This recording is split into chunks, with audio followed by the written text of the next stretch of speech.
One of my favorite verses in the Bible or quotes in the Bible comes from an odd place. It comes from John chapter 18. This verse that I really enjoy is spoken by Pontius Pilate after Jesus exclaims to him that he came to the world to testify the truth. In response to this, Pontius Pilate asks Jesus a very simple question. What is truth? To some, this is a very odd question to ask in a moment, but to others like me, it is a deeply fascinating question that is answered, like many things, in philosophy, which I very much enjoy. But how profound that question truly is cannot be understated. It is a question that philosophers have been dealing with for centuries upon centuries upon centuries. And there have been some theories that have become very prominent to deal with answering these questions. For example, is truth what corresponds to reality? Is truth just what works? Is truth something that fits well within your beliefs? We are going to be going over these exact questions and the theories of truth that they correspond to in this video. And maybe at the end of this video, you can come away with a deeper understanding of how to answer Pontius Pilate's question to Jesus. And with that, let's go ahead and get started and get into the first theory of truth. The first theory of truth we're going to be going over in this video is by far the most popular one, and that is the correspondence theory of truth. The correspondence theory of truth is, put simply, the belief that what is true is what accurately corresponds to reality. In his book, Defending the Correspondence Theory of Truth, Dr. Joshua Rasmussen states, "The idea that truth and reality are linked is the foundational idea that gives rise to the correspondence theory of truth. As a first pass, we may state the basic correspondence theory as follows. For any proposition P, P is true if and only if there is some corresponding reality R. Truth, on this view, is relational. It is not part of the correspondence theory per se to specify the nature of the correspondence relation between truth and reality. At the core of the correspondence theory is just the idea that truth consists in some connection with reality." This view is the one that is essentially default for most people, whether or not they're a philosopher or not. This view would state that the proposition that it is raining outside is true if and only if there is water that is actively falling from the sky insofar as it is actually raining outside, not that somebody's just spraying a hose in the air, for example. There are many arguments for this theory and for all the theories that we're going to get in today, but rather than getting very deep into each of them, what I'm going to do is just show some basic arguments both for and against the theories so that you can go and do further research into them and come to your own conclusions. As for this theory, the correspondence theory of truth, the main argument for it is that intuitively, it seems to be the most accurate theory of truth. For example, if I check my bank account and see that I have a set amount of money in it, that is true that I have that much amount of money in it because that is what accurately corresponds to reality.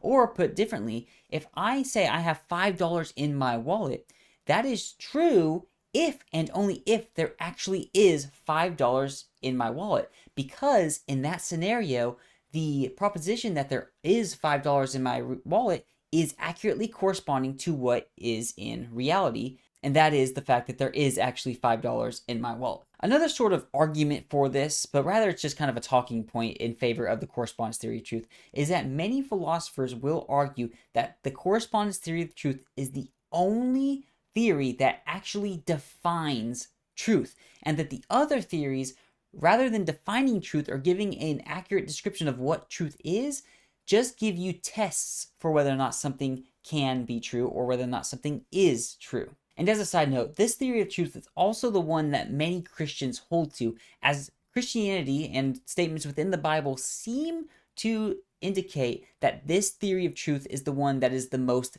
biblical or the most Christian. However, that is not a blanket covering of all Christians, because there are Christian philosophers who, for example, hold to things like the coherence theory of truth, as we're about to get into in a minute. As for arguments against the correspondence theory of truth, the most popular argument against it actually comes from skeptics. Skeptics like, for example, Immanuel Kant will argue that we can never get outside of our own mind to see reality. we can never actually see what reality is in and of itself. We can only have our own perception of reality. And because of that, there's no way to see whether or not our propositions, for example, the proposition P, actually matches to reality R, because we can't know reality in and of itself. Kant expounds on this by saying that there are two types of things. There are the phenomena and the noumena. The noumena are things in and of themselves, or what they actually are. And the phenomena are how we perceive those things, or those things as they appear to us. Kant will argue that we can never know the noumena, that we can only know the phenomena. Now, of course, there are rebuttals to this argument that people who hold to the correspondence theory of truth will bring up, but we're not going to get into that today. I'm just going to give you the basic arguments for it and the basic arguments against it, and you can go do your own research and to see what you can find so that you can come to your own conclusions rather than just restating what I'm stating in this video. With that being said, let's now move into the second theory of truth, and that is the coherence theory of truth. So this theory of truth essentially states that truth is whatever fits consistently into another consistent system of beliefs, or web of beliefs. On the coherence theory of truth, philosophers J.P. Moreland and William Lane Craig write in their book Philosophical Foundations for a Christian Worldview that, according to the coherence theory, a belief, statement, proposition, etc., is true if and only if it coheres well with the entire set of one's beliefs, assuming that the set is itself a strongly coherent one. Thus, the truth or falsity of a belief is not a matter of its match with a real external world. Rather, it is a function of the belief's relationship with other beliefs within one's web of beliefs. So on this view, truth is not about matching to the external world. It's about fitting well, cohering, sticking together with other beliefs in your system of beliefs without bringing about contradiction. It is more about internal consistency than it is with the real external world. Now, from what I can tell, the main argument for the coherence theory of truth is actually, the proponents of it will say, the falsity and impossibility of the correspondence theory of truth or pragmatic theory of truth. Thus, their belief is that the coherence theory of truth is proven by the impossibility of the contrary.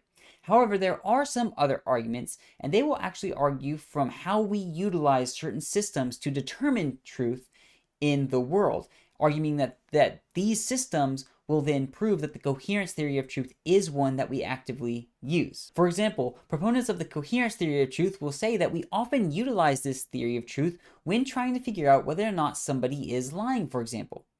If you question somebody and they say that they were at their house at 8 p.m. on Wednesday, but then later they state that they were at the movies on 8 p.m. at Wednesday, you know that they are lying, because the truth of the claim in one instance is different from the truth of the claim in the other instance, and that therefore it is not a coherent set of beliefs, and that therefore that one of those beliefs has to be false. Now again, this isn't typically what people will use to argue for this view very much.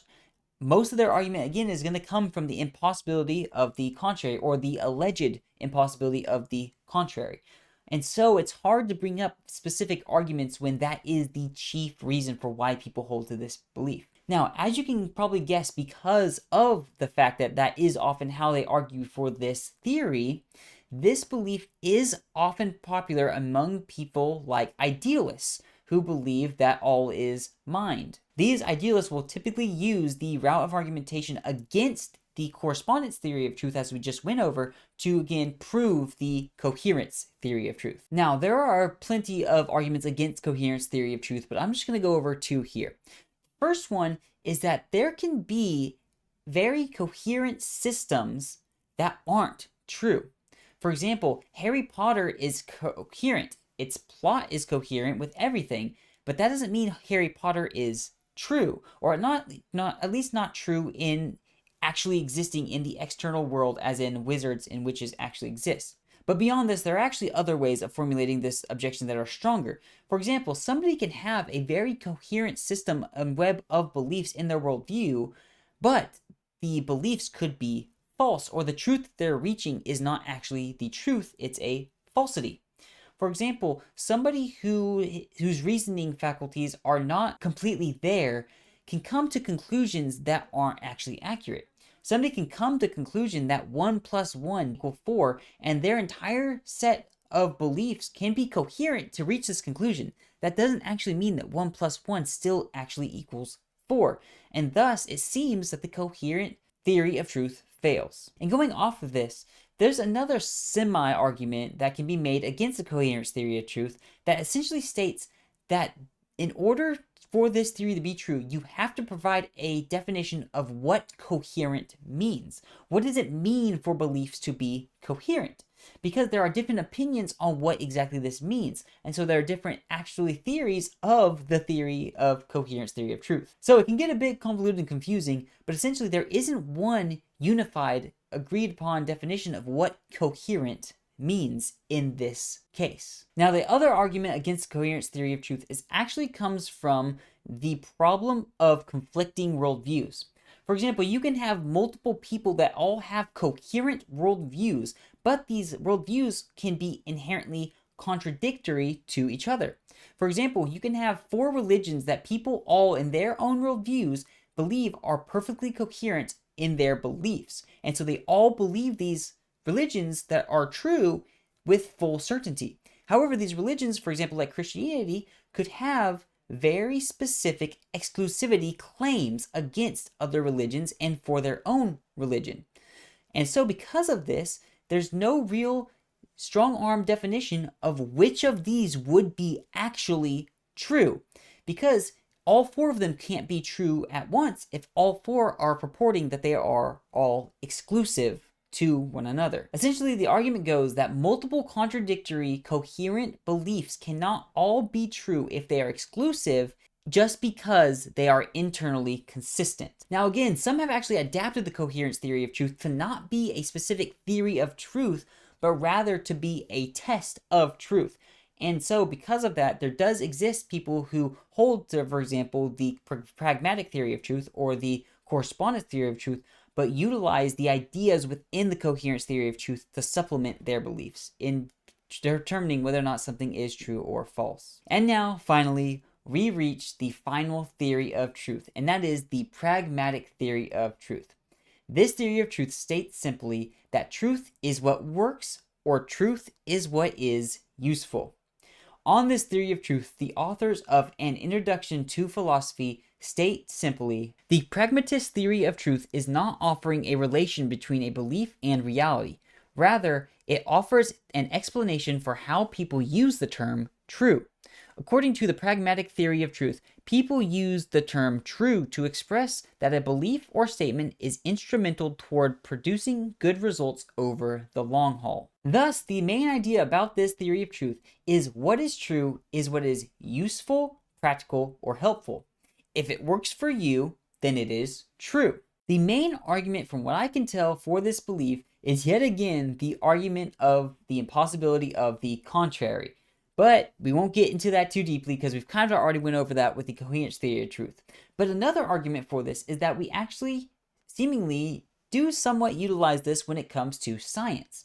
For example, science cannot give us 100% certainty of something, whether or not something will happen or not, and yet we still say that things are true when we understand them and research them within science. For example, we oftentimes treat scientific theories as true because they help us to predict things or advance technology, even if there is no absolute certainty within saying that these things are true. Essentially, the pragmatist would say that we say something is true not because we can absolutely, with absolute certainty, guarantee that it matches up to the ultimate reality perfectly, but because it is useful and it works. Now, there are plenty of arguments against this theory, but we're going to go over just 2 here. For the first argument against this pragmatic theory of truth, I want you to imagine that there is somebody who is incredibly depressed and they go to a doctor seeking medication.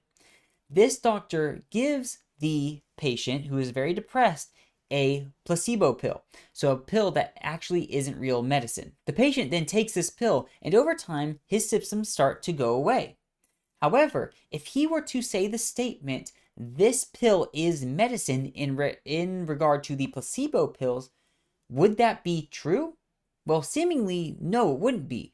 The statement that this pill is medicine or real medicine would be objectively false because it isn't real medicine, it's a placebo, it's fake, it's nothing. Thus, the idea that just because the placebo pill was useful to the patient is true does not actually mean that the pill is actually medicine, and thus truth could not be reached in this circumstance. Another argument against this theory comes from delusions. So delusions can often make people happy. The utility of these delusions can make people happy. However, what is actually true, what is separate from the delusions, which are objectively something that is not matching up to reality, can be very depressing or not useful at all to the person in the moment. This does not change the fact that it is actually true and that the delusions are actually false. It just shows that the pragmatic theory of truth can really struggle here to account for when delusions and actual truth don't match up. Again, when in regards to this theory, you have to remember that truth is not identical to justification or to pure utility. That is the main issue with this theory, is that it rests on utility rather than reality. Thus, many will argue utility cannot be the definition of truth. And with that, we have gone through the three main theories of truth. I do want to state there are some other theories of truth. For example, the other popular one is one that is not taken seriously by any philosophers from what I can tell, and that is the postmodernist theory of truth, or the relative theory of truth, which essentially states that there is no actual truth, there is no actual objective truth. Now, I'm not going to go into that because, again, it's not really respected by any philosophers from what I can tell, especially nowadays. And that entire theory can be essentially disproven by asking one question: is that true? If it's true, then their theory is proven because they are seeming to indicate that it is objectively true, that truth is not objectively true. So it's circular and it fails on its own grounds. That's all I'm going to get into that one because, again, it's just not respected and nobody really takes it seriously anymore.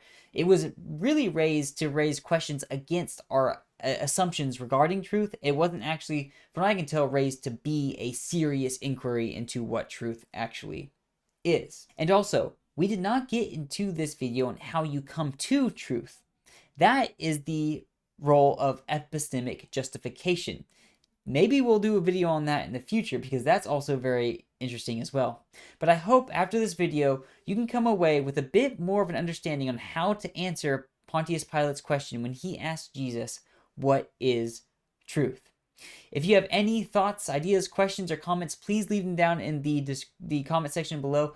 I'd be very interested in hearing them. I'm interested in hearing what you think about these theories of truth and which ones sound appealing, which ones don't. Maybe I missed something. If you have a proponent of one of these theories and want to add something, please do down below. I'd love to see a discussion pop up in the comments between people. And on top of that, you can again find the sources for everything I quoted down in the description below, or you can go back and you can see that I put the sources on the screen with the quotes as well. With that, I thank you very much for watching, and I hope that you have a very blessed day.